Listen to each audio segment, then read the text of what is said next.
Facebook, Twitter, Google, Reddit, WhatsApp. The 2017 Mexico Grand Prix was a phenomenal motorace in every sense. For starters, we had a non-Mercedes and non-Ferrari victory. Although this would mean a disservice to the talent and domination of Max Verstappen that we witnessed on Sunday, we saw Red Bull Racing win at the hands of their young prodigy. Verstappen's race was won on might, pace and an opportunistic opening lap, one that he's most famous for. Such was Verstappen's domination, that barring the top four finishers, he lapped everyone en route to his third career win. It all started during Saturday's qualifying session. We witnessed a pole position shootout between three of the sport's most talented qualifiers, involving Lewis Hamilton and Sebastian Vettel aside from Verstappen. In what was expected to be a Verstappen versus Hamilton battle, Vettel stole the limelight by clinching pole position, his 50th career pole in Formula One. The Vettel-Verstappen-Hamilton sequence was expected to serve an interesting start and opening lap on race day, and it did. The long straight, roughly 800 meters from the start line to turn 1 of Autodromo Hermanos Rodriguez circuit further added to the fun of the race start. While all three drivers had a clean getaway, Verstappen managed to slipstream his way to Vettel's outside into turn 1, a move which would then have him on the inside of turn 2. Mithila Mehta and I have partnered with First Post for the 2017 Formula One season and will feature in their First Post pole position videos all through the season. Basically, we're now available in text, audio and video in the Verstappen-Vettel battle that banged wheels at the exit of turn 1. Hamilton found himself capable of taking the inside of turn 2 and lining up just ahead of Vettel, but behind Verstappen. However, through the sequence of corners, Vettel lost chunks of his front wing in the Verstappen battle and then nudged Hamilton at the exit of turn 2. This meant that at the end of the first lap, Hamilton had to pit to replace his punctured right rear tire, with Vettel following suit for a new front wing. After this incident, Verstappen dominated the race till the checkered flag. He commanded the pace of the race to win comfortably ahead of Mercedes' Valtteri Bottas by 19.9 seconds and Ferrari's Kimi Räikkönen by 54 seconds. On the other hand, the title protagonists, who had first lap issues, found themselves at the back of the grid while Force India's Esteban Ocon was in third place, ahead of Renault's Nico Hülkenberg.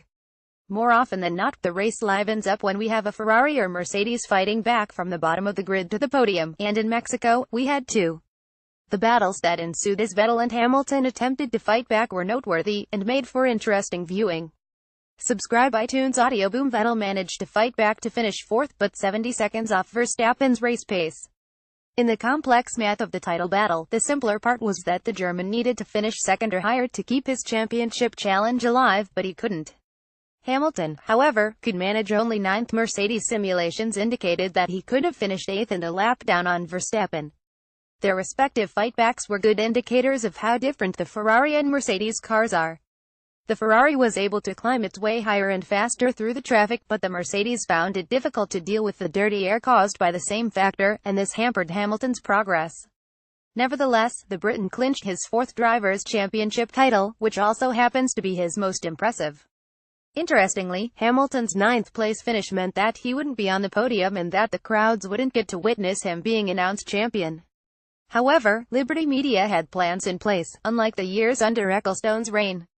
Hamilton's car joined the cars of the podium drivers and was instantly interviewed by David Coulthard for the global broadcast feed and the public announcement system in the circuit. This was then followed by interviews with podium drivers. We already like the subtle but crucial changes the new owners have made to the sport.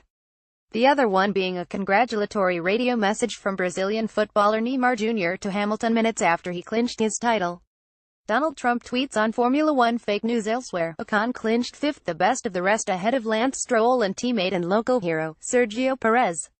On the formation lap, Perez too put the new public announcement service to use, thanking the fans for their support, in a radio message. Force India sealed the fourth spot in the Constructors' Championship, while the battle for sixth, seventh and eighth between Toro Rosso 53 points, Renault 48 points and Haas 47 points got more intense. Apart from honor, the increase in prize money will certainly drive teams to push their boundaries to outscore each other. Renault should have scored big in Mexico, but they had a paradoxical race. While their engine powered the winning Red Bull racing car, 4 out of the 6 cars that run Renault engines retired from the race. In fact, Hülkenberg's Renault retired when he was running comfortably in the top 5. Luckily for Verstappen, who has usually been at the receiving end of Renault's unreliability, he didn't have to deal with any issues other than nervousness during the course of the race. But does this bode well for McLaren? Renault in 2018? The Honda engine seemed better in Mexico than it has in the last few races. Alonso was closer than he's ever been to pole position, and had he continued in the session he chose against it because he had an engine penalty anyway. He should have qualified 7th. While both Honda-powered cars finished the race and Alonso even managed to score a point, the question of Renault's reliability might continue to worry McLaren. Has Honda come good just when McLaren have decided to pull the plug on their partnership? It would be too early to make assumptions, but the fact that a Renault-powered car won the race should please McLaren as well as Alonso. Alonso, Formula One's unluckiest double world champion for Red Bull Racing. Ricciardo's retirement again thanks to the Renault engine means that both Verstappen and Ricciardo have had 4 correlated retirements this season. In the races they finished, Verstappen has been ahead of Ricciardo, somewhat indicating Red Bull Racing's preference towards him. In the last 4 races, Verstappen has won 2 and scored 80 championship points. Finally, the other 2 podium finishers, Valtteri Bottas and Kimi Räikkönen, had no answer to Verstappen's pace. For them, it was the case of making the most of the situation of Vettel and Hamilton no longer being in contention for the podium after their opening lap incident. For the Räikkönen fans though, this was his 90th career podium. With the Formula One championships now decided, should one tune into the remaining 2 races in Brazil and Abu Dhabi? Of course, with Red Bull Racing, Ferrari and Mercedes seemingly evenly matched, the entertainment and fun quotient is only going to go up as we near the end of the 2017 Formula One season. This column was first published on First Post and was co-written with Mathila Mehta.